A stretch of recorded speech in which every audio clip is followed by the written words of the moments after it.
Bagi sahabat Kata Data, sore ini Presiden Prabowo akan menyampaikan rencana keuangan negara untuk tahun depan.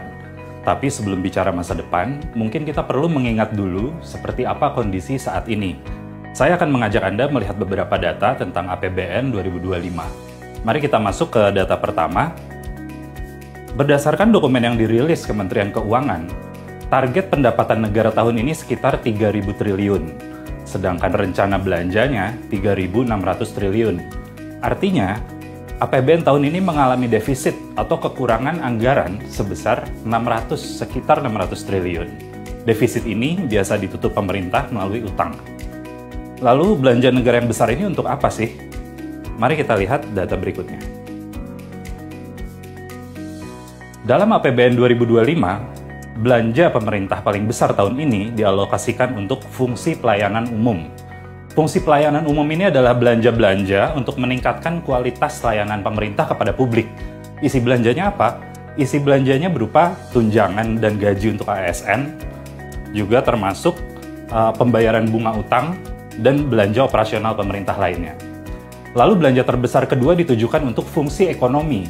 Ini anggaran pemerintah, yaitu ada Badan Gizi Nasional atau BGN yang masuk ke dalam daftar top 10 penerima anggaran terbesar.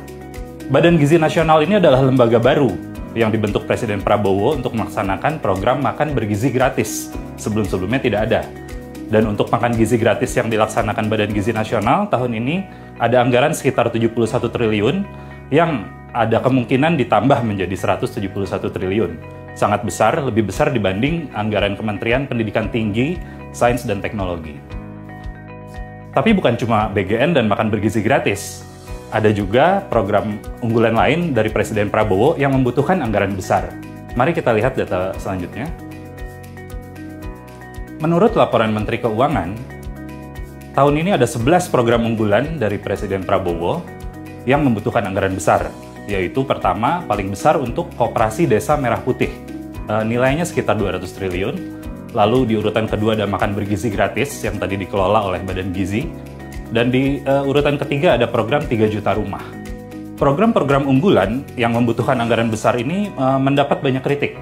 Misalnya saja di program koperasi, menurut lembaga riset Celios, program ini berpotensi mengalami gagal bayar dan berpotensi memunculkan celah korupsi baru. Atau misalnya dalam makan bergizi gratis, masih banyak pemberitaan tentang masalah di lapangan, seperti ada kasus keracunan anak sekolah, ataupun pembayaran vendor yang terlambat. Nah, pertanyaannya, apakah program-program unggulan ini akan dilanjutkan tahun depan? Apakah anggarannya akan ditambah atau justru akan dipangkas? Mari kita tunggu pembahasan lanjutannya sore nanti dalam Kata Data Policy Dialog.